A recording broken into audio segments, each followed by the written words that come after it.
90년대 말 2000년대 초반 우리에게 큰 웃음을 주는 컨텐츠들이 많았습니다. 엽기라는 단어를 내세워 시대의 흐름에 맞춰 제작된 작품들이 많았었죠.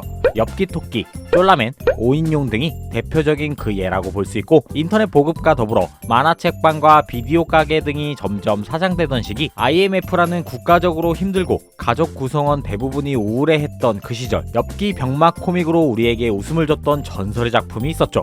오늘 이 작품 괴짜가족과 이 작품에 등장하는 캐릭터에 대해 이야기해보려고 합니다. IQ 점프에서 1993년부터 2002년까지 연재한 괴짜가족의 원제는 우라야스 철근가족으로, 국내에서는 우당탕탕 괴짜가족으로도 유명한 작품입니다. 우당탕탕 괴짜가족은 원조 괴짜가족, 언제나 원조 괴짜가족, 장하다 원조 괴짜가족까지 지금까지도 시리즈도 다양해 여전히 많은 사랑을 받고 있으며, 2023년 9월 기준 누계 발행 부수는 무려 5,100만 부를 돌파했다고 합니다. 국내에서는 많이 유명하진 않지만 4학년 일반 차렷이라는 작가의 전작과도 같은 작품이 존재합니다. 이 두 개의 세계관이 어느 정도의 설정을 기반을 같이 하는 것으로 많이 보여 더 확장된 코믹 유니버스라고 할 수 있겠는데요. 작가 하마오카 켄지는 본인이 거주하고 있는 일본의 치바현, 우라야스를 주된 무대로 삼고 있으며, 대부분 만화에서 등장하는 장소들이 실제 존재하는, 본인이 실거주하고 이용, 생활했던 곳을 배경무대로 삼고 있는 것이 그 특징이죠. 괴짜가족 시리즈 이외에도 4학년 일반 차렷, 반칙대왕, 코딱지대마왕 야마짱, 좀비의 별, 음란소녀 노리코짱이 그의 대표작이라고 할 수 있겠습니다. 주인공인 코테츠와 그 가족, 주변인들은 일반적인 사고방식을 하는 사람들이 아닌 비정상적인 행동들로 독자나 시청자들로 하여금 폭소를 자아내게 되는데, 아주 간단하게는 슬랩스틱, 뭔가 불편하게 만드는 블랙 코미디 등을 옴니버스식으로 담고 있는 정말 생각 없이 킬링타임용으로 보기 좋은 작품입니다. 작가가 그림을 꽤나 잘 그리는 편인데, 해서 그런지 작중 등장하는 인물들은 대부분 실제 존재하는 캐릭터들의 오마주인데요. 먼저 응가를 필두로 우리에게 큰 웃음을 줬던 캐릭터 국회의원, 일본의 프로레슬러 출신이자 정치인인 안토니오 이노키를 패러디한 캐릭터로 대사는 많이 없는 편이고, 작중에서 이름조차 나오지 않는 그냥 국회의원으로 불리우는 캐릭터입니다. 변비에 걸려 한 번에 몇 주, 몇 개월치를 한 번에 뿜어내는 말도 안 되는 캐릭터인데, 그 등장과 이펙트가 얼마나 강했는지 지금도 괴짜가족 하면 이 캐릭터를 가장 먼저 떠올리는 것은 어쩌면 당연한 것일 수도 있겠는데요. 애니메이션판에 가서는 저작 혹은 초상권의 문제로 존 웨인을 모티브로 한 캐릭터가 국회의원 역할을 했지만, 이 오리지널 국회의원 캐릭터로 기억하는 사람들이 많습니다. 작가가 어린 시절부터 프로레슬링의 팬이었기에 작품에선 프로레슬러 선수를 모티브로 하고 있는 캐릭터들이 많은데요. 자이언트 바바의 패러디인 피르의 거인, 하시모토 시냐의 패러디로 하시모토 시냐, 오니타 아츠시를 모티브로 만든 캐릭터 순경, 오오타니, 아츠시 등 다양한 캐릭터들이 많이 나오고, 뿐만 아니라 다양한 분야에 종사하는 유명인들을 패러디한 캐릭터들이 많이 나옵니다. 그중 저 개인적으로 매력적인 캐릭터들을 몇 명 살펴보자면, 첫 번째로는 주인공 코테츠의 아버지 다이테츠입니다.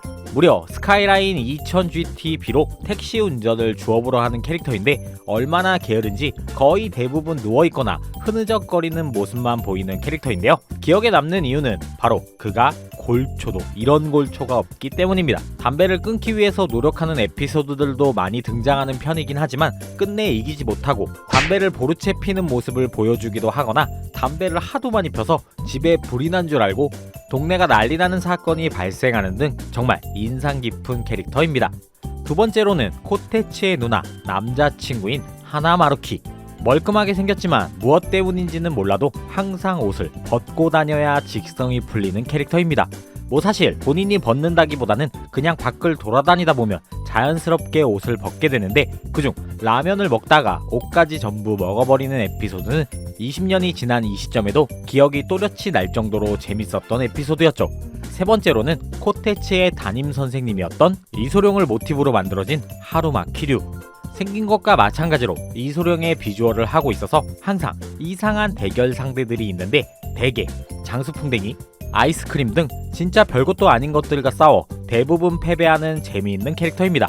그중 가장 제 기억에 남아있는 에피소드는 고속도로 중앙에 어쩌다 들어가게 되어 갇히게 되는데, 거기서 오랫동안 살 것 같자 길 건너편에 있는 박스를 주우러 탈출했다가 다시 들어가는 장면, 이 장면은 지금 생각해도 너무 재미있는 장면이 아니었을까 생각합니다. 괴짜가족은 만화책의 인기에 힘입어 지금 보시는 이 화면처럼 애니메이션으로도 출시했었는데요.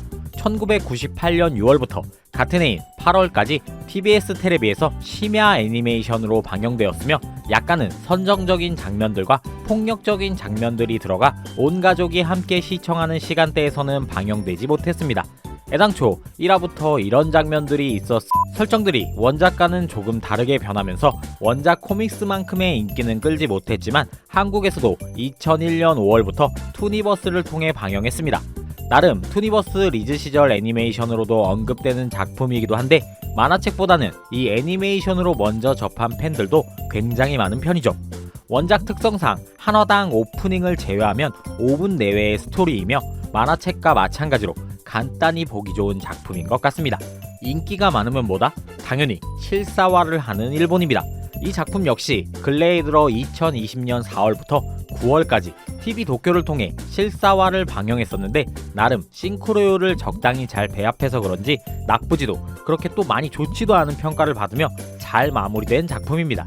한국에서는 정식 OTT 서비스인 도라마 코리아를 통해서 무료로 직접 시청할 수 있으니 한번 들어가서 보시는 것도 추천드리겠습니다.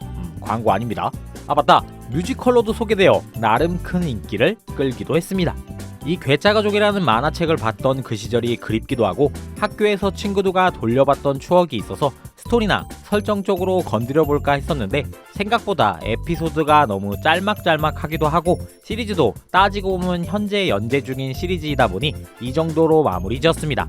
아무래도 개그물이다 보니 소재 고갈의 이유로 뒤로 가면서 조금씩 루즈해진 면도 없지 않아 있는 것 같은데 우당탕탕 이후의 시리즈들도 여러분들께서 만화책을 직접 구매하셔서 보시면 옛 추억도 살리고 요즘같이 불경기, 웃음 없는 시기에 다시 한번 20여 년 전 그때처럼 웃음을 되찾을 수 있지 않을까 그렇게 생각되네요. 이제 곧 명절 설인데요. 다들 늦었지만 새해 복 많이 받으시고요. 앞으로도 얄리야 아재 비디오 많은 사랑 부탁드리겠습니다. 나가시기 전 영상이 유익하셨으면 구독과 좋아요 꼭 부탁드리고요. 저는 또 다음 추억의 영상으로 인사드리도록 하겠습니다. 지금까지 얄리야 아재 비디오 얄리였습니다.